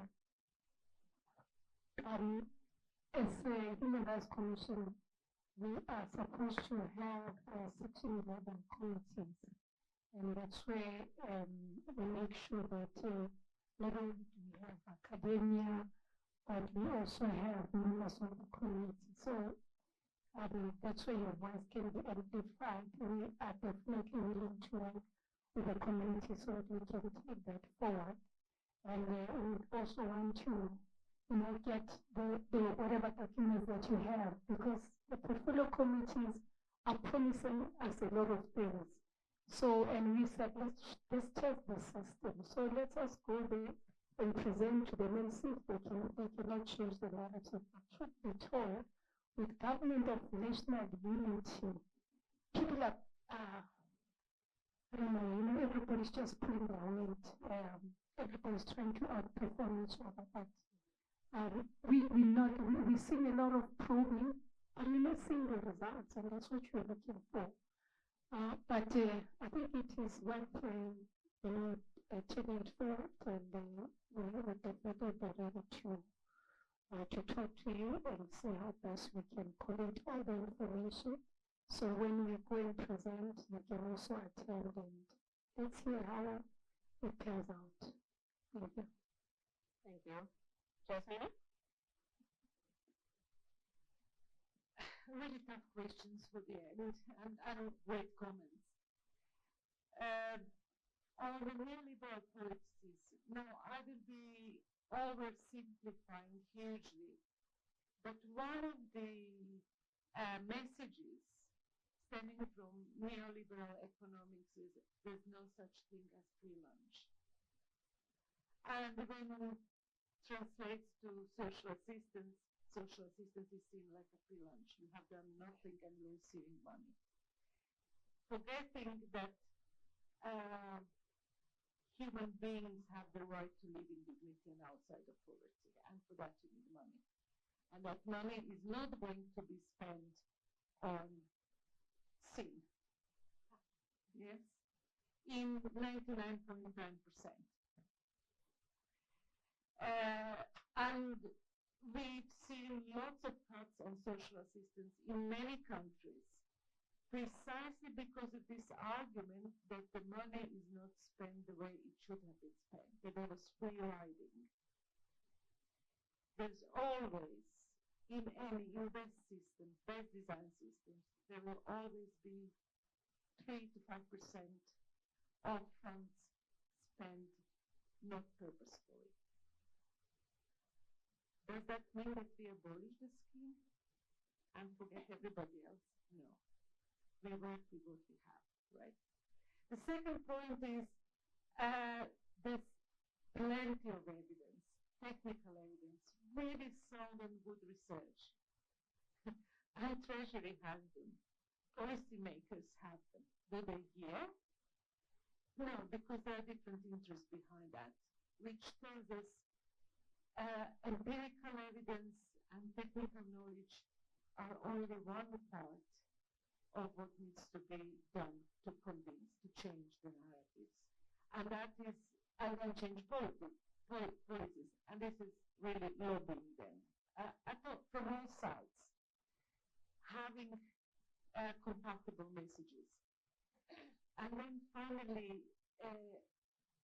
we should not only have energy points and strong messaging regarding social protection, we need to look really very strongly into economies, into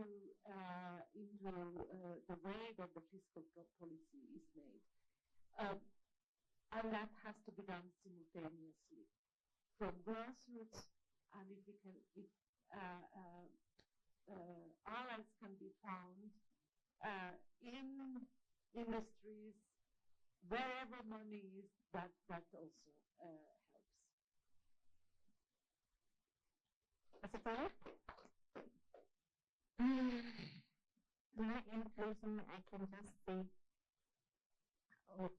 as a community leader, it's like we are hypnotized. We are in the hospital, we need rescue. So if maybe we can have this setting, maybe monthly, or sometimes it's like we consider ourselves the dom journey, because the policies, the jargon that they are using, it's like it's too heavy for us. We are hungry for page to page. It's so huge, and we are hungry. You just so if maybe it can be a culture for us to sit every month, invite you guys to maybe come to our level, because we are so confused. We are even tired to bend tires, because we are tired. We are hungry, we are tired, we are everything. So we are just hypnotized. As long as somebody can say, "Oh, no, 20 rand a month," we rephela bophelo. Our life is, if I can just eat, if my child can just go to school. So it's like we are programmed to say you are poor. Yes, we can be poor, but we are not stupid. We can be poor, but we are not stupid. Give us tools and see if we are stupid. So we want rescue. We are tired. We are in an ICU bed. We need a doctor from I don't know where to wake us up. Thank you.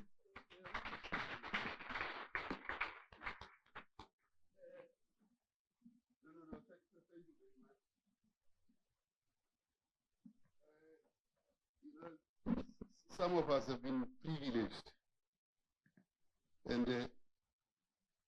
this privilege, at times, if you don't use it, it becomes abuse. And I'll take just a few minutes of your time, because we are here where Madiba was, and the U-turn was taken towards you. This is what happened. The geopolitics of the time had changed. Reagan and Margaret Thatcher were doing things in the world. ANC's leftist policies were being questioned against the Russia that had just collapsed. And China was nowhere to be seen. So put yourself in the shoes of Madiba at that point in time. He comes out of prison, and the World Bank and everybody's breathing down their neck. What alternative did you know? None. Except the will of mind to do good, which could easily also be abused and manipulated by the empire. Our biggest ally today is that the empire is crumbling. And as it crumbles, it cannot be found to be allies with the empire that is crumbling. Because then you'll be far behind them now. So what does Shell do at that point in time? In 1992, 1992, 1994. They approached Madiba to come and talk to him about something that they had in their hands. And this is the Montclair scenarios. The Montclair scenarios are so good that Madiba thought he'd only talk to them for 10 minutes or so. It took 3 hours and several sessions thereafter. And after several sessions, he said, go to the world and tell them that now we have a plan. The Montclair scenarios were quantified. At least it had economic policies. The RDP had interesting policies, but quantification was to feel against everything else in the socialist leaning. The only examples of success was Mozambique and Angola. So this reality is very stark. And the World Bank says, no, we'll do everything for you, we'll do this and do that. So what do we do? Sell, buy. Montclair scenarios has 3 outcomes. Will the transition occur? Will it be fast enough? Will the policies not be more populist? We ticked all the boxes. And at the end of that, the promise was growth will be inclusive. Was it inclusive? No, it wasn't. Then in 2002, there about 2001, we've now known about scenarios. The government starts looking at scenarios, and then we started the memories of the future. The memories of the future had 4 outcomes. And then one of them was socialism. Business didn't come to the party. The government had to spend and do all the other things. And between 2002 to 2008, we flattered with a 5% base on the basis of a government-led investment. Gross fiscal capital formation was 25%. 25% of the GDP was put back into the country every year. Unemployment still high at 23%, but it had dropped from 21%. Then happened in the politics of our country the president fires his deputy, and then a rupture is caused. Scenarios, when that happened in 2005, we built a new set of scenarios, the government. The Memories of the Future was built in government, and it led that process of investment. Yes, the World Cup was there. China was also thirsty for minerals. But South Africa is the World Cup every day. The shacks and everything have to be removed through gross fixed capital formation, investing in our society. It is possible to do that. But you don't see that in government. Now, gross fixed capital formation is hovering around 12% a year. In fact, it is not there at times because there are leakages, certainly. So what happens in that time? We sit down and work on the new set of scenarios, and those scenarios is called the future we chose. In the future we chose, we said in 2025. By 2025, the worst case scenario is called Muvango. Muvango starts with the champ, slips out. In 2025, politicians are those politicians. All kinds of wrong things happen. You must go and read those scenarios. It is exactly here where we are. By 2009, we no longer looked at scenarios in government. And then we got the National Development Plan, and fixing like this, which was one scenario. And since then, scenarios have never been looked into by government. There is no country that can succeed without, at the very least, building scenarios of the future. Secondly, building instruments of power to govern us and galvanize us towards that scenario. So today, we have so many things that have happened. Probably in the last, from 2015 or so, from 2011, from the new path and everything. We've had 10 plans. We are now 15 years, 1.5 toy for the nation.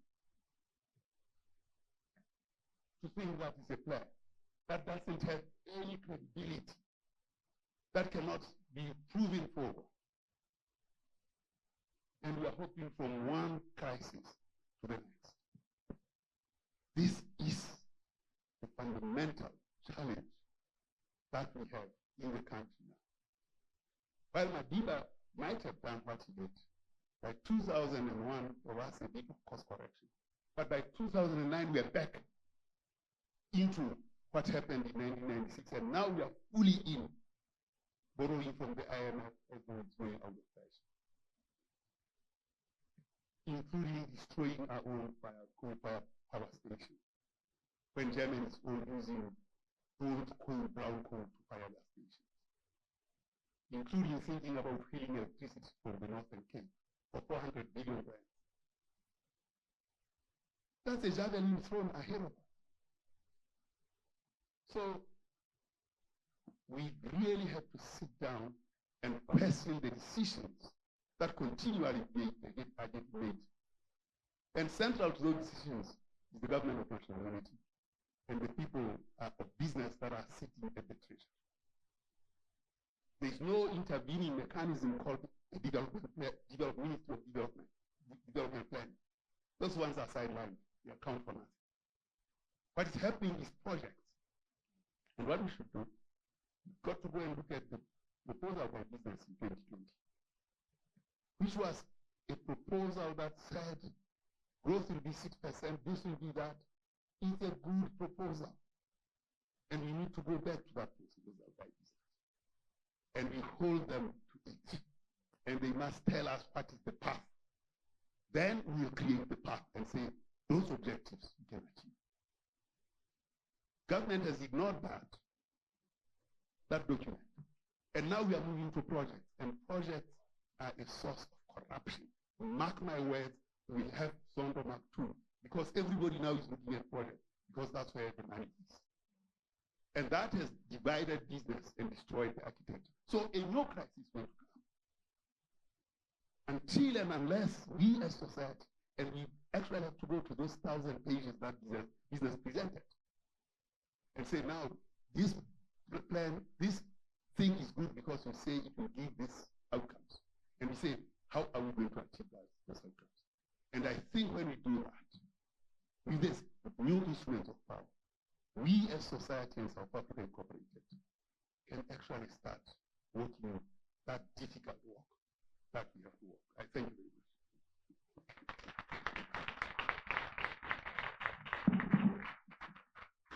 My takeaway from the discussion, and I want to thank you all so much for your contributions, including you, Dr. Edward, is that it is quite clear South Africa, like the world, is at a very critical juncture. We are facing multiple and concurrent crises at the same time.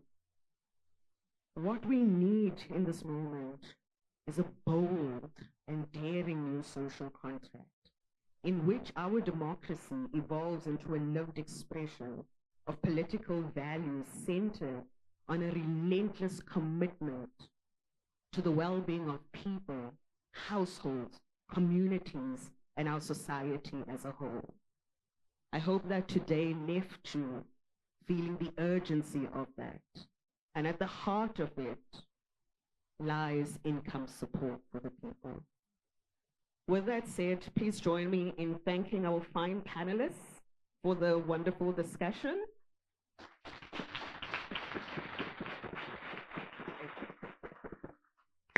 And then I'm going to call on Tricia Sibbins and Proven Moodley to just wrap up for us, please.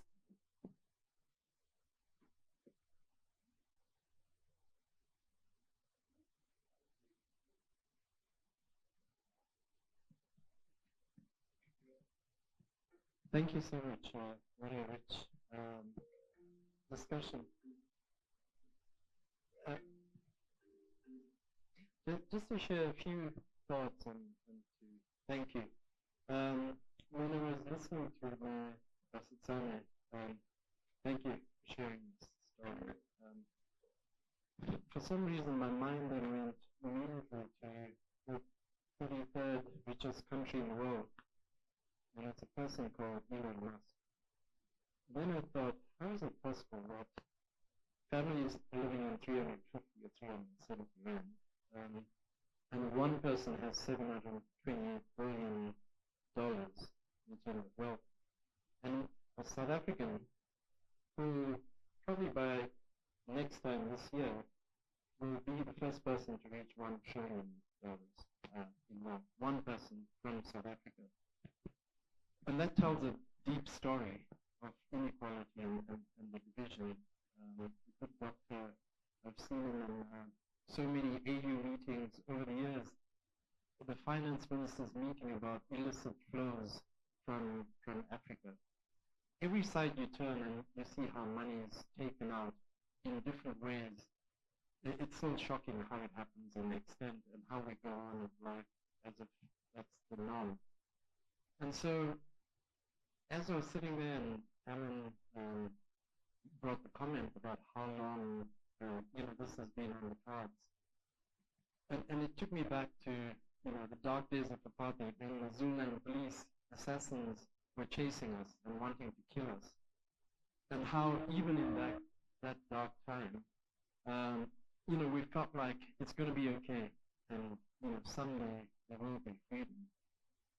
When a few of us were sitting on the steps of St. George's Cathedral thinking, how do we deal with this pandemic where people in the townships are being killed because they are HIV positive? And then having the first march to Parliament and knowing that someday there is going to be treatment, someday we're going to change this. Sitting outside Treasury, a few of us camped out. There were about 7 or 8 of us in the beginning. And on the Thursday night, thugs were sent to beat us up, and they beat us up. And overnight on that Thursday, we were really depressed. It was raining. And then as the sun started to pop up, the rain started to disappear, and a few people started trickling in. And after a while, there were 30,000 people that had pitched up outside Treasury to march to Union buildings. And those marches just went on around the country where people were, we've had enough. We can't let everything be stolen in this country. And I do think, as all of the information that's presented today, we have reached that point around this campaign and this issue. If we don't fully stand up now, for me, this is the time. This is the year we do it. If we don't do it this year, we will have to wait, maybe another 5, 10 years. So we have to, each one of us, find that strength within ourselves to say, we've had enough. Now's the time we need to stand up. And we've got SONA, we've got the budget speech, we've got these things coming up. How do we mobilize like we've always mobilized to say, enough is enough? Now's the time. Thank you. Just picking up on Ruben's point, this year is the 70th anniversary of the Women's March in Pretoria, and Isabel will know, as when I was the director of AXA, I was constantly asking, what will it take for us to have another march about UBI? So I leave that thought. My real job is just to thank the institutions that have made today possible. So first of all, thanks to the Nelson Mandela Foundation for always generously giving their space and supporting us so well and uniquely in enabling these kinds of conversations. I need to thank SPY, whose work initiated this production and the report, and also to Dante Cardoso, whose work is in the report, and that's really initiated the renewal of this work by Amandla.mobi this year, and hopefully by the end of this year all of us will be dancing in the streets, to use our example from earlier, because the UBI has been put on the government's agenda and we are not taking no for an answer. I'd also like to thank Oxfam South Africa, who've also contributed to making this possible, and to the organisation I'm representing, Action for Southern Africa. I need to say we are not ACT SA, we are Action for Southern Africa. We used to be the British anti-apartheid movement, and we're supporting this work because we still, 30 years later, continue to believe that international solidarity has a part to play in realising the promise of the Constitution, because we're building on and trying to take down the structures of apartheid and colonialism, and the British people believe we have a role in supporting South Africans to do that. So that's why we're here. Thank you very much for coming, and we look forward to another contribution and another meeting as soon as possible. Amandla.